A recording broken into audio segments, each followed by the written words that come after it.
In this video, we'll be providing a brief overview on how to use and create scenarios. Now, a scenario is a file that you set up that gives you a starting point for future files. So for example, if you have a project that you are repeatedly using, though making some minor modifications, you may want to use a scenario to have it so that file has a starting point instead of creating it over and over again. If we look at this SEER-H model, you can see that we have an electronic box. And within that box, we have a chassis, we have a few RF electronics, we have a power supply, a signal processor that has both an electronic and an FPGA. Now, when converting this into a scenario file, there's a couple things that we want to take in consideration.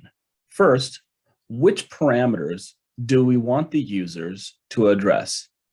For instance, if we go up to this electronic box rollup and we go to the schedule and quantity, we may want the user to address this production quantity. If we right-click on this, we can go down to Manage Parameter Scenario Query, and we can create a query in the scenario options. If we look at this top section, we can tell SEER-H whether we want no action or if we want to prompt the user to input something. Within this, we can either keep this selected and the user will have to input a value, or we can provide choices. In this example, let's say that there are 3 types of production levels. You have a low production level, you have a medium production level, and you have a large production level. And we'll say for the low, it's 100. For the medium, it's 200. And for the large, it's 500. When the user goes to use a scenario, this will come up as a choice option for them, and they will have to select one of these. Now, if there's one that's more common than the other, we can choose a default value to have it so it's automatically selected, though the user can still override it. For now, we'll use 200 as that default. We can also place in here any guidance we want to give. So for here, we'll just say choose a production quantity.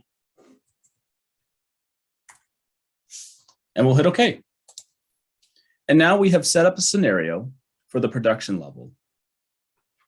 Now, the other parameter we may want them to address is the chassis weight.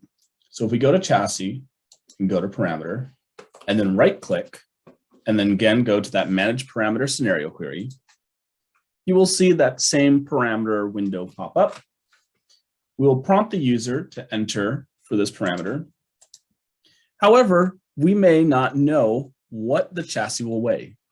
In this case, we may not want to give them a choice. So we will just select this prompt the user to enter this parameter. And in the guidance, we will just say input weight. And then hit OK. Now, in addition to being able to set scenario queries at a parameter level, you can also set scenario queries at an element level. With the elements, you can have the user select which elements they want to include. If you do the scenario at a roll-up level, you will additionally be able to let them choose which elements should be selected. So for instance, if we look at this RF electronic roll-up, if we right-click on it, go to Manage Element Scenario Query, you'll notice that we have 2 options. We can either prompt the user to decide if they want to include this, or we can prompt the user to choose one of the elements below. Since in this case, we have a high frequency, a very high frequency, ultra high frequency, we may decide that we only need one of those. In that case, we are going to want the user to choose which electronic they need. And we will hit OK.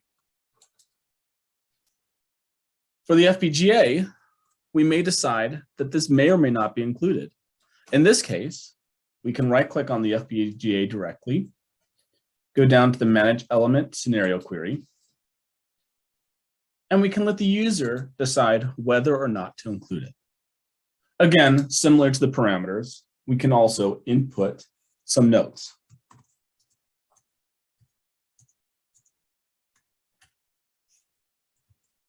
And hit OK. We have now set up our scenario.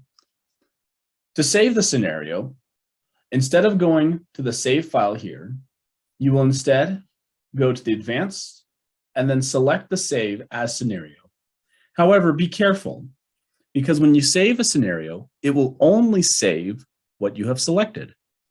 So in this case, since we have the FPGA, if we save a scenario, it will only save the FPGA as a scenario. Instead, we're going to want to go to the top level so that it saves all the elements below the example file. When we hit save as scenario, you'll be prompted to enter a name.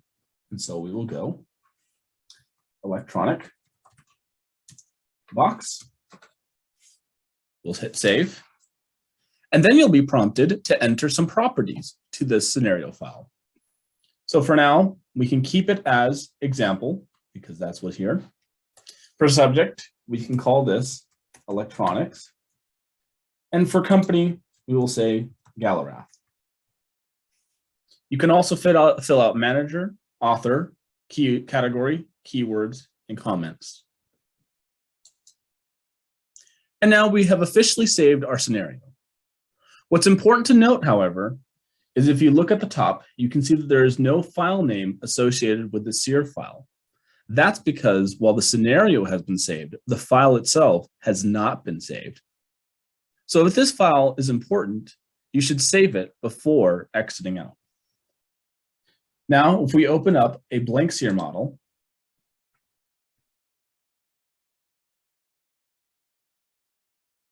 from the home screen, instead of hitting new estimate, we're actually going to go down to here and hit new from scenario file. When we select that, you will see the standard SEER-H project settings pop up. This will not affect the scenario file, but instead affect every element you create after the scenario file. So since for this example, we are only opening a scenario file and are not adding elements to it, we will leave this blank. From here, you will see the scenario search window pop up. In this top section, you can give some criteria to have it so you have a more defined search. So for instance, if we go down to say subject, and we have the condition be contained, and we enter electronics, you can see that they now have a criteria of subjects that contain electronics. If we click on this and then hit find now, you will see our file pop up because it's the only file that has the electronics as a subject. Once we select that file, we can hit load. From here, you will see the review/load scenario. And in this window, we are going to select the elements that we want to include. So if you remember, for the RF electronics, we had a choose value that had the user choose which one of these RF electronics will be included. If we go down to the FPGA, because we had incorporated a include scenario query, it's going to prompt us as to whether or not we want to include the FPGA. You'll also notice that when we select the FPGA, you can see the note below that guides us as to how we select it. If we hit OK, the first thing they'll prompt up is the production quantity. And so currently you can see it's still at that default of low. However, we can double click on the 100 to change it. After that, we will then have the weight parameter. You can see the guidance is here. It's telling us to input a weight, and it opens up the weight window for us. For now, we will just place in a random number and hit OK. After that, it will generate the rest of the scenario. What you'll notice is that this file, while similar, is notably different than our original file. Instead of having all these RF electronics and the FPGA, it has modified the structure to resemble what we had selected. If we go to the chassis, you can see that we have the 10 pounds that we put in there when we had first opened the scenario.